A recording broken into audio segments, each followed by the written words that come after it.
crece. Todos conectados con el sonido de Noti-Hoy Ecuador. Las 6 de la mañana con 35 minutos.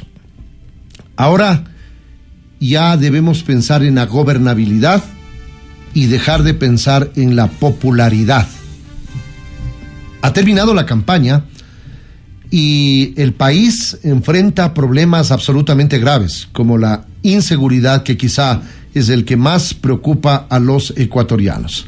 La falta de empleo, la situación que vive el Instituto Ecuatoriano de Seguridad Social y una serie de ofrecimientos que deberán ser cristalizados para que no se queden únicamente en la campaña electoral. Por eso hablo de que debe empezar a pensarse ya por parte del nuevo presidente, este joven mandatario, Daniel Noboa, en la gobernabilidad y dejar a un lado ya el tema de la popularidad. Rodrigo Gómez de la Torre, expresidente del Consejo de Cámaras y productor agropecuario, se encuentra en línea directa con nosotros. ¿Cuáles son, a su criterio, los principales retos, más allá de los que he enunciado muy rápidamente? Rodrigo, bienvenido, muchas gracias del nuevo gobierno. Buenos días. Muy buenos días, Wilson. Buenos días a todos los radioescuchas.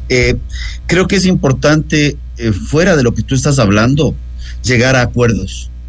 Un acuerdo va a ser fundamental, ya que tenemos un país extremadamente polarizado y un país que cada vez se polariza más. Y las elecciones no han sido la excepción.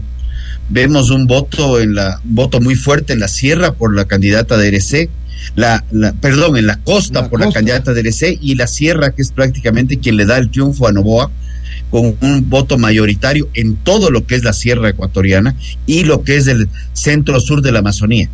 Entonces, esta situación nos obliga a ver el Ecuador con una óptica distinta, ver cuál es el nivel de clientelismo que tenemos en el país, porque el presidente puede gobernar, pero no lo puede hacer todo. Y es parte de la responsabilidad del ciudadano también empoderarse en combatir algunos de los problemas que tiene el país, no solamente responsabilidad de la presidencia. El tender puentes y no excluir a nadie en la Asamblea Nacional para entablar diálogos, quizá ese fue el principal error que cometió el actual presidente, que está dejando el cargo, Guillermo Lasso, que empezó a pelearse o a distanciarse, para utilizar un término adecuado, con agrupaciones políticas de las que iba a necesitar su respaldo en la Asamblea Nacional. Entiendo yo que Daniel Noboa, al no haber emitido un discurso con características, digamos, de odio, tendrá esas puertas abiertas, más allá también de la actitud asumida por la Revolución Ciudadana, de querer colaborar, al menos en el discurso, con las propuestas de Daniel Noboa, aquellas propuestas para beneficiar a los jubilados, por ejemplo, aquellas propuestas para dar cabida a la mayor cantidad de estudiantes en el sistema de educación superior, por ejemplo, Rodrigo. A ver, yo creo que ahí también tiene que jugar un rol fundamental el pragmatismo. El IES está con problemas económicos, la falta de empleo abona los problemas económicos del IES. No es solamente que el gobierno pague la deuda, sino que se requiere más empleo pleno para poder construir más número de afiliados para cada pensionista. El problema es que no hemos visto en las últimas 2-3 asambleas probablemente una real voluntad de entender la dinámica laboral. Tú haces referencia a la falta de empleo, pero cuando vemos el empleo pleno en el Ecuador, desde el 2014 a la fecha, solo ha venido en proceso descendiente. Y lo que vemos es que a partir de pandemia se estabiliza entre el 30 y el 33% el empleo pleno, pero no hay un crecimiento importante. Más bien lo que vemos es que las nuevas tecnologías, las nuevas formas de trabajo siguen creciendo, y la norma laboral sigue creyendo que las formas que el espíritu laboral de finales del siglo XVIII están vigentes. Entonces ahí hay que poner un primer punto de visión. El otro lado, el aparato burocrático puede ser grande, puede ser pequeño, tiene que ser equilibrado a la economía, pero principalmente tiene que ser eficiente. No podemos pasar de estructuras burocráticas en estructuras burocráticas absolutamente ineficientes, en donde los ministerios, en vez de coadyuvar a buscar soluciones, parecería que compiten entre ellos. Entonces, ahí es donde yo sí veo y llamo a la reflexión, más bien a que apuntemos a que el sector privado, que es el único permanente, sea el que se empodere de lo que tiene que hacer. Inseguridad. No vamos a combatir la inseguridad con palos y piedras, pero sí tenemos que tener barrios más organizados entre ciudadanos para poder ponerle una exigencia más fuerte a la policía y ayudarle a hacer el trabajo de seguridad permanente. Falta de empleo. Si es que el gobierno no quiere apoyar con una reforma laboral real, pragmática y actual al siglo XXI, pues realmente tendremos que trabajar en otras formas de generación de empleo y a través de la realidad que es un par de acuerdos ministeriales posibles que están vigentes, que han generado las soluciones de empleo, y seguir en esa misma línea. Ahora, el IES es Rodrigo, un problema mayor. Rodrigo, pero el tema de generación de empleo con una reforma al Código del Trabajo no depende del Ejecutivo únicamente. Tiene que pasar un proyecto de reformas profundas por la Asamblea Nacional, y ahí está el tema de la negociación, del consenso, del poder dialogar y poder tener un instrumento que pueda ser reformado, más allá de la oposición que puedan tener los sindicatos o las organizaciones que representan a los trabajadores. Pero es el escenario legislativo en donde se debe cocinar ese proyecto. O las organizaciones que representan los empleadores también.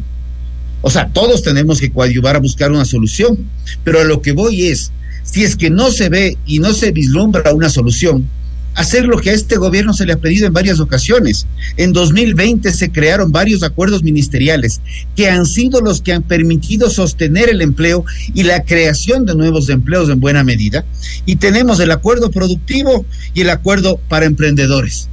Ok, si no podemos cambiar el código, trabajemos con lo que tengamos, con lo que tenemos, e informemos para los empleadores que sí hay nuevas formas de contratación y que sí se puede contratar empleo, y no quedarnos en una discusión de quién quiere más, y como no quiero lo que el uno, no se hace lo que yo quiero, se bloquea el país o se conflictúa más. Al revés, más bien veamos soluciones con las herramientas que tenemos, porque esta asamblea realmente es una asamblea de cortísimo plazo. El gobierno per se es de corto plazo, y lo que vamos a ver es que el presidente va a querer reelegirse. Eso lo fue mencionado en campaña.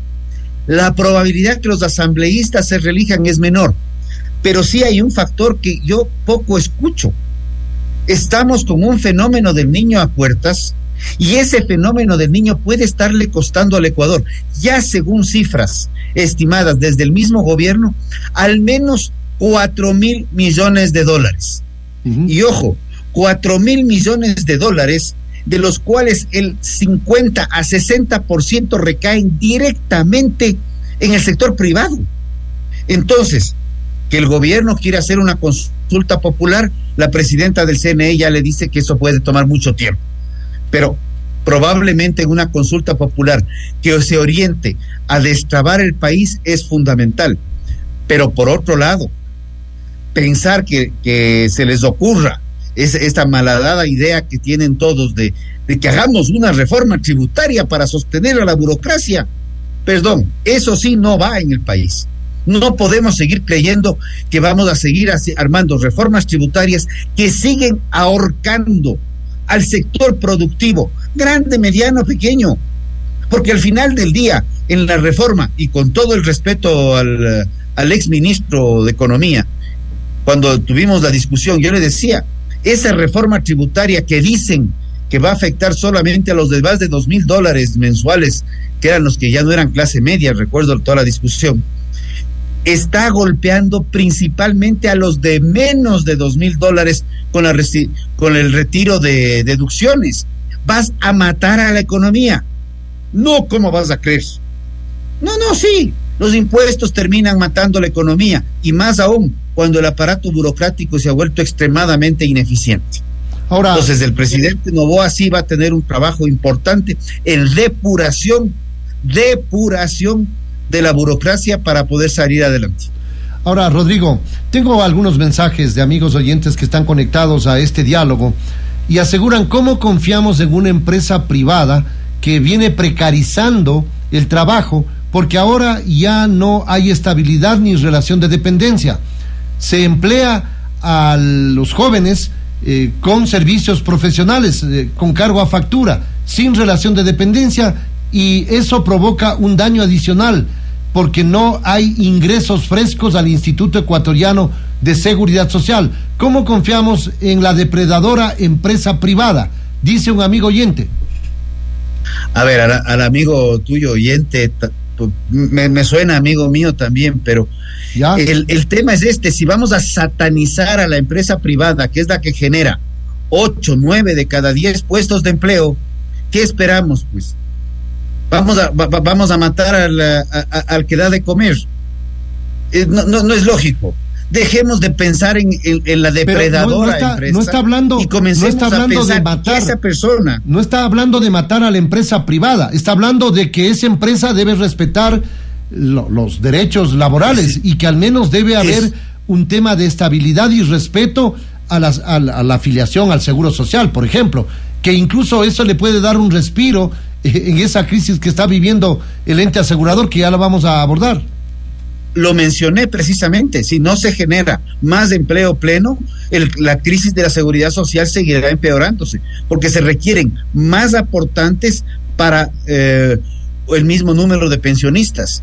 Vemos una población cada vez que resultó que no hemos sido tantos como se esperaba, y que resultó que tampoco ha habido tantos jóvenes como se esperaba según el censo.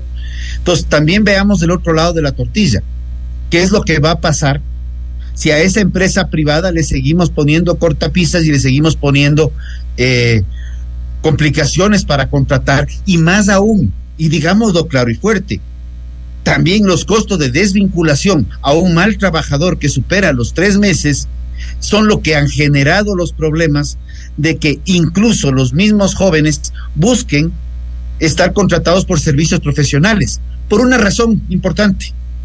Por servicios profesionales, yo como Rodrigo, hablemos yo como Rodrigo, que no estoy tan joven, pero puedo contratar con la empresa 1, con la empresa 2 y con la empresa 3 diferentes convenios, diferentes contratos contra resultados, o comprometiendo un cierto número de horas a cada una de las empresas por semana, por mes, y tengo herramientas de contratación que me permiten mayor ingreso, cuando lo que estamos viviendo y estamos pensando es justo lo que te decía, que seguimos creyendo que el trabajo funciona en las mismas condiciones que funcionaba hace 120, 150 años. El mundo ha cambiado. Pero ¿cómo lograr, cambió mucho más? ¿Cómo lograr que la clase política entienda? Porque ya mismo viene otro proceso electoral y allí van a legislar para el pueblo, supuestamente entre comillas, van a legislar para la platea, y ahí no resulta tan popular y tan aceptable el cambiar una serie de normas, como usted dice, que están vigentes desde 1938, no desde el siglo XVIII, pero con un código del trabajo que varias áreas deben ser reformadas, o quizá reformado todo el código del trabajo. Creo que el código, si vamos a entrar a una reforma integral, debería ser pragmática. No veo pragmatismo en la clase política, y hablo como un ex miembro del Consejo Nacional del Trabajo y Salarios. Estuve vinculado al Consejo desde el año 2016, o sea, sobreviví el Consejo, digámoslo así, tres periodos de gobierno, y vinculado al tema laboral agropecuario desde el 2010.